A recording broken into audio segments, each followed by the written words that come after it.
Mbrëmja e së premtes në qytetin e Pogradecit u mbush me tingujt e ngrohtë të muzikës qytetare në një koncert që solli emocione të veçanta për të pranishmit. Serenat mbi liçen ishte një ngjarje e mbushur me nostalgji dhe dashuri për serenatën pogradecare, një traditë muzikore që ka shoqëruar breza të tërë dhe që vijon të ruajë gjallërinë e saj në odeonin e qytetit nën tingujt e këngëve të vjetra dhe harmonive të njohura. U ngjitën në skenë të rinj që kanë përqafuar këtë rrymë muzikore, artistë afirmuar nga zona e liçenit, por edhe emra të tjerë të muzikës së lehtë shqiptare. Spektatori i shumtë i përbërë nga banor vendas dhe vizitor përjetoi një udhëtim emocional përmes serenatave, që janë identiteti muzikor i qytetit të Pogradecit. Dirigjenti i korit Nostalgjia Jovan Shuke, i njohur ndryshe si Xhuvi, theksoi rëndësinë e mbajtjes gjallë të kësaj trashëgimie muzikore dhe u shpreh i entuziazmuar që serenata po përcillet me përkushtim te brezat e rinj.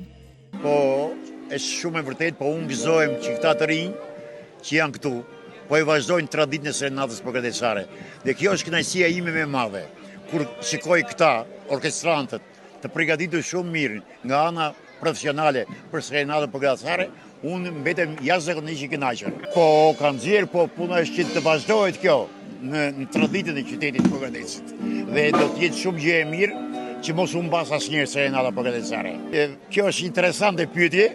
Po unë shpresoj që këta ta mësojnë serenatën pogradecare. Është si thua një periudhë që ka hyrë një rrymë teatr, po prapë serenata nuk duhet të vdesë asnjëherë. Të vazhdohet në traditën e qytetit Pogradecit. Pjesë e koncertit ishte edhe këngëtarja Almenda Sulollari, e cila ndonë se vjen nga qyteti i Lushnjës, tregoi një lidhje të fortë shpirtërore me serenatën pogradecare.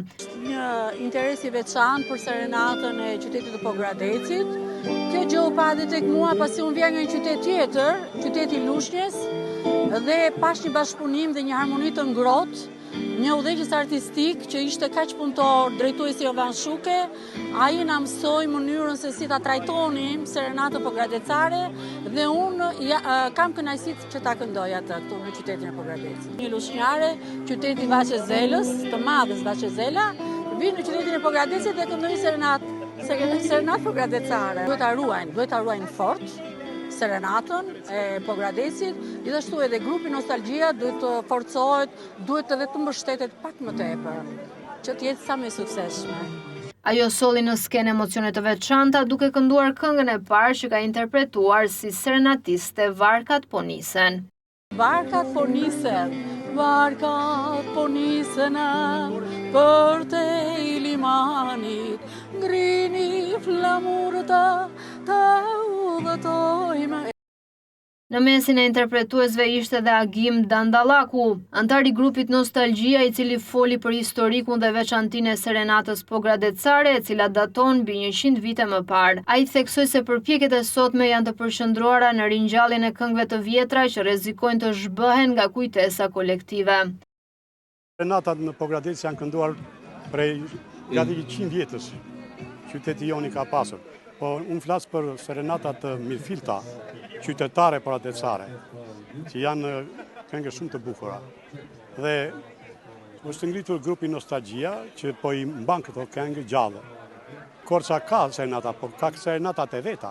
Nësa qyteti Pogradecit ka serenatat e tija, sikush ka vlerat e veta në serenatë. Se neve komshi jemi, detyrimisht edhe ne e këndojmë serenatën. Unë them që ata kanë për vetet bukura, ne kemi për vetet bukura. Në fakt, këtu janë kënduar këngë shumë të bukura dikur.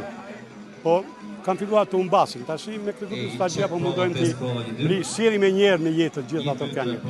Por se mund Varkat po nisen, është një këngë shumë e bukur pogradecare. Kroj Sylynjar, janë shumë këngë të bukura. Prandaj ne tashi po mundojmë të mbajmë këto këngë. Të rinë të po bëjnë më shumë tani, mi po ka një qikë influenca këta për nga zone Strugës. Për herë të parë në këtë koncert performoi dhe Viki Muçollari, një vajzë e re që ka zgjedhur të përkushtohet kësaj rryme. Ajo e cilëson serenatën si një pasion që e ka udhëhequr në rrugën e saj artistike, duke u ndikuar veçanërisht nga emra si Ermira Babaliu dhe Mihallaj Andrea. Vini nga familje e thjeshtë, kam patur rrymë nga profesorim që më ka rritur, sigurisht, dhe s'është se kam patur diçka me serenatat. Më pëlqejnë si rrymë. Disa serenata që veçoj kanë qenë Temia Babaliut, Mjallaq Andrea. Besoj se po, ka shumë.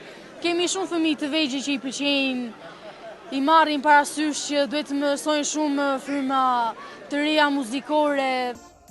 Koncerti Serenat mbi Lishen vijon edhe mbrëmjen e kësaj të shtunë në Odeonin e qytetit, ku ngjiten në skenë artistë të tjerë që kanë dhënë dhe vazhdojnë të japin kontribut në ruajtjen e kësaj pasurie muzikore. Ky event përveç se argëtues, është edhe një thirrje për vlerësimin dhe ruajtjen e traditave që formësojnë identitetin kulturor të qytetit të Pogradecit.